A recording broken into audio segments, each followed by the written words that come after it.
जय श्री महाकाल। आप सब लोग जानते हो कि मानव की दुख की गाथा कहाँ शुरू होती है? जब एक मानव दूसरे मानव से टकराता है, जब मानवता को भूलकर एक दूसरे का शत्रु बन जाता है, तब होता है अपराधीकरण। आज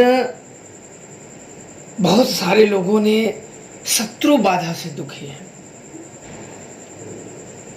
और किसी न किसी द्वारा वो तंत्र मंत्र से भी सताए जा रहे हैं।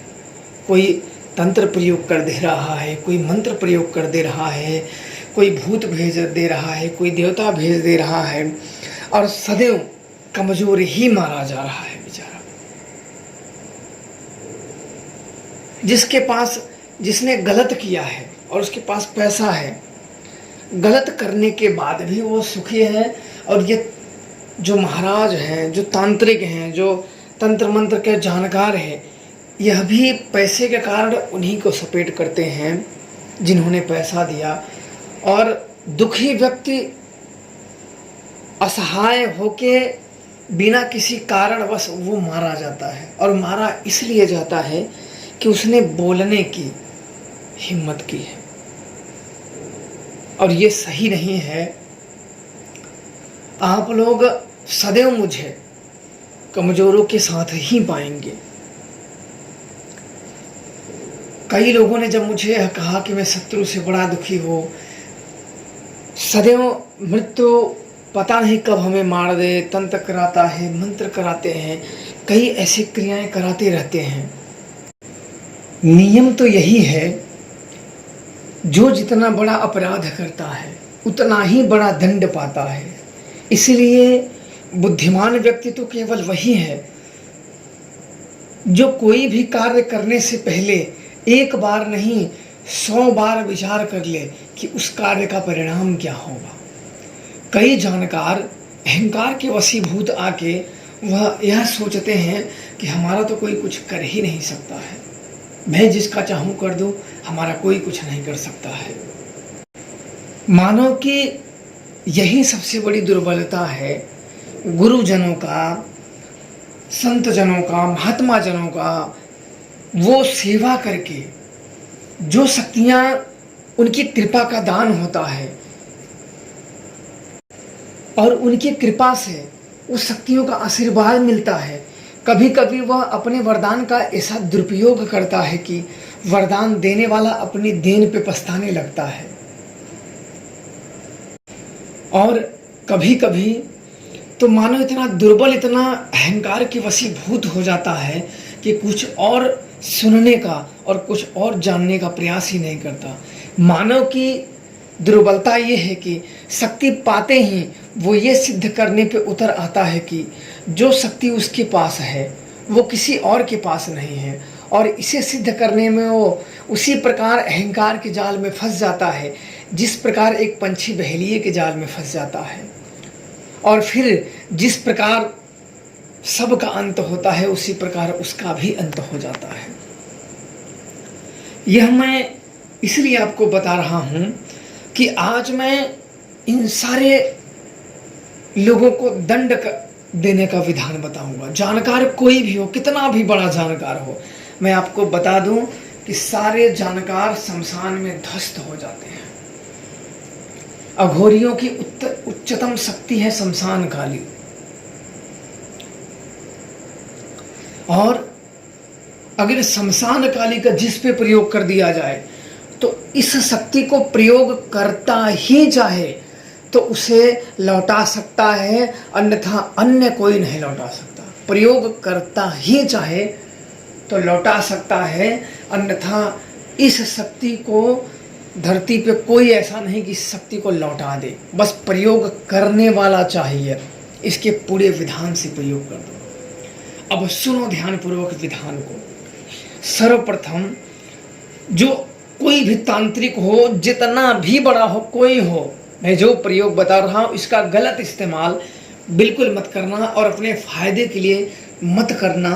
अगर सच में दुखी हो और सच में लगता है कि वह आपके साथ अन्याय किया है, वह आपके साथ छल किया है, वह आपके साथ गलत किया है तब आप इस प्रयोग को कर सकते हो, अन्यथा आजमाने के इरादे से मत करना। सामने वाला किसी का भी सिद्ध हो, कोई भी हो, इसको नहीं रोक सकता।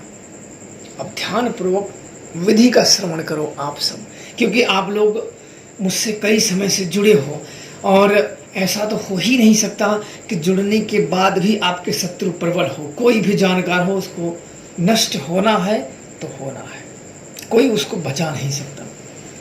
शायद ब्रह्म की इच्छा यही हो जो मैं आप लोगों को यह प्रयोग बता रहा हूँ। शायद उन शत्रुओं का, उन दुष्टों का अंत ही आ गया हो। शायद ब्रह्म की इच्छा यही हो और ब्रह्म की इच्छा को टाला नहीं जा सकता। अब ध्यानपूर्वक सुनो। सर्वप्रथम उस आदमी का फोटो मिल जाए। आजकल तो जमाना है फेसबुक का, यूट्यूब का या कई चीज़ का, जो सब लोग अपने पॉपुलर होने में सभी जगह यूज करते हैं। तो एक फ़ोटो प्राप्त करें। अब फोटो प्राप्त करने के बाद एक उसके शमशान की मिट्टी लाएं, शमशान की मिट्टी लाएं और चौराहे की मिट्टी लाएं। 2 जगह की मिट्टी लें और एक शिव मंदिर की, शिव मंदिर में जहाँ जाएं वहाँ 3 जगह की मिट्टी लें और एक आदमी का आकार दें, आदमी का आकार दें। और उस आदमी के आकार देने के बाद जिस आदमी को दंड देना है, उसके सिद्धियां हो, साधना हो, साधक हो, सिद्ध हो, उससे कोई मतलब नहीं, बस उसे दंड तो दंड। अब क्या करना है, उसका आकृति बना के उसके सीने पर उसका नाम लिख लेना है, नाम लिख लेना है। नाम लिखने के बाद आपको कहीं उजाड़ स्थान में जाना है, कहीं उजाड़ स्थान में जाना है और उसका सामने फोटो लगा लेना है। सर्वप्रथम उसका फोटो लगा लो, सामने फोटो लगा लो। अब फोटो लगाने के बाद उसके बाद उसके आप जो पुतले बनाए हो वो सामने रख लो, वो सामने रख लो। रखने के बाद 5 सुइयां अपने पास लेना, एक सुई हाथ में, एक सुई दूसरे हाथ में, फिर दोनों पाँव में और एक सिर में। 5 सुइयां उसको आर पार उस पुतले में घुसा देना है और घुसाने के बाद शमशान काली के मंत्रों का जाप करना है। इस मंत्र का सोच विचार के ही प्रयोग करें, क्योंकि यह एक प्रकार का बहुत ही शक्तिशाली मंत्र है। मंत्र आप लोग लिख लीजिए। महाकाली शमशान काली, क्रोध कराली भद्र काली, शत्रुहंता क्रोध काली कपालिनी, गुहवा काली शमशान काली, मांस भक्षणी रक्त भोगनी, प्राण हंता महाकाली, प्राण भंजय डाकिनी, भय निवास शमशान वासिनी। चले मंत्र ईश्वरो वाचा। मंत्र ध्यान से आप लोग लिख लीजिएगा। महाकाली शमशान काली, क्रोध कराली भद्र काली, शत्रु हंता क्रोध काली कपालिनी, गुहवा काली शमशान काली, मांस भक्षणी रक्त भोगिनी, प्राण हंता महाकाली, प्राण भंजय डाकिनी, भय निवास शमशान वासिनी। चले मंत्र ईश्वरो वाचा। यह मंत्र आपको एकांत स्थान में जाना है और जो पुतला बना है उसी पे इस मंत्र का 5 माला बिल्कुल वीर भाव से, वीर भाव का मतलब होता है क्रोध, उस पे क्रोध, उसकी फोटो को देखते हुए क्रोध से इस मंत्रों का जाप करना है। वीर भाव से इस मंत्र का बिल्कुल मंत्रों को पूरी तरीके से याद कर ले ताकि मंत्र बोलते समय भूले ना। और वीर भाव से क्रोध रूप में इस मंत्र का जाप करें और जप करने के बाद उसके जो फोटो है उसके भी सिर पे एक सुइयां धसा देनी है। धसाने के बाद आपको शराब का, शमशान काली, महाकाली, कई कालियां हैं, काली के अनेकों रूप हैं, उन सभी रूपों की वंदना करें और डाकिनी से प्रार्थना करें कि इनका अंत करो। और यह प्रयोग करने के बाद एक वहीं गड्ढा खने,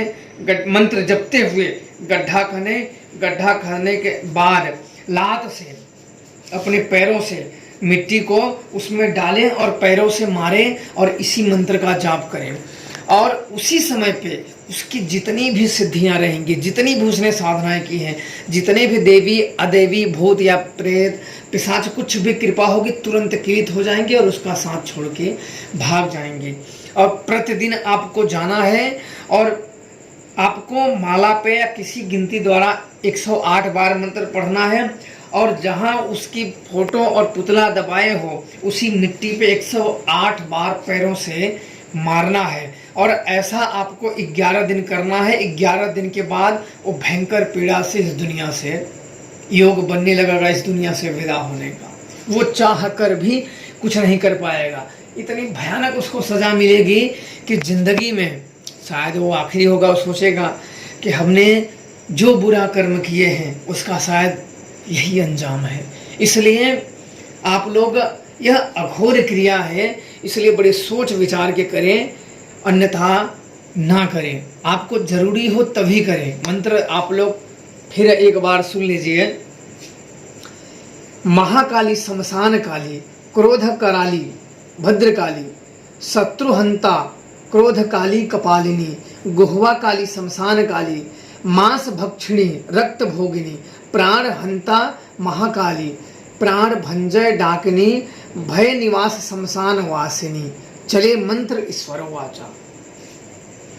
यह शत्रु का, मांस का और रक्त का भक्षण करने के लिए यह देवियां अग्रसर होती हैं। और ध्यान रहे, 11 दिन में शराब देना है और 1 मुर्गे की बलि, 11 मुर्गे की बलि देना है और 11 बोतल शराब देना है। और यह कार्य आपका 101% सफल होगा। सामने वाला कितना भी बलिष्ठ हो, कितना भी तुर्रम खान हो अपने आप को इस दुनिया से, उसका काम तमाम। पर यह क्रिया किसी को बताना नहीं है, गुप्त रूप से करना है। निश्चित ही आपके सारे शत्रु भाग जाएंगे, प्रबल से प्रबल तांत्रिक बाधाओं का विनाश हो जाएगा। और यह प्रयोग बिल्कुल निर्दोषों पे बिल्कुल ना करें, अन्यथा लाभ के स्थान पे हानि भी हो सकता है, उल्टा भी मंत्र हो सकता है। इसलिए निर्दोषों को मत सताइए। इस मंत्रों द्वारा आप लोगों ने, कई लोगों ने अपने वॉइस रिकॉर्डिंग रो रो के भेजे हैं कि शत्रु हमें मार रहे हैं, हमें जान से मारने के लिए। तो उन सब को देखते हुए मैं यह मंत्र आप लोगों को दे रहा हूं, ताकि आप लोग उचित होने पे ही प्रयोग करें, अन्यथा इस प्रयोग को बिल्कुल ही ना करें। क्योंकि यह प्रयोग हंसी मजाक वाले नहीं। अगर आपकी तू मैं द्वारा अगर झगड़ा है तो वहीं तक रहने दीजिए, उससे आगे कदम मत उठाइए, या उस लेवल तक झगड़ा न लेके जाइए कि एक दूसरे पे ऐसे कदम उठाने पड़े। मैं पहले भी आप लोगों से कहा था कि मानव के लिए सबसे बुरा समय वह होता है जब एक मानव दूसरे मानव का शत्रु बन जाता है। वह समय सबसे बुरा होता है। और फिर तब शुरू होता है अपराधीकरण। इस क्रिया में जो भी आप पाप करो, उसके पाप के जिम्मेदार आप लोग स्वयं होंगे। जय श्री महाराज।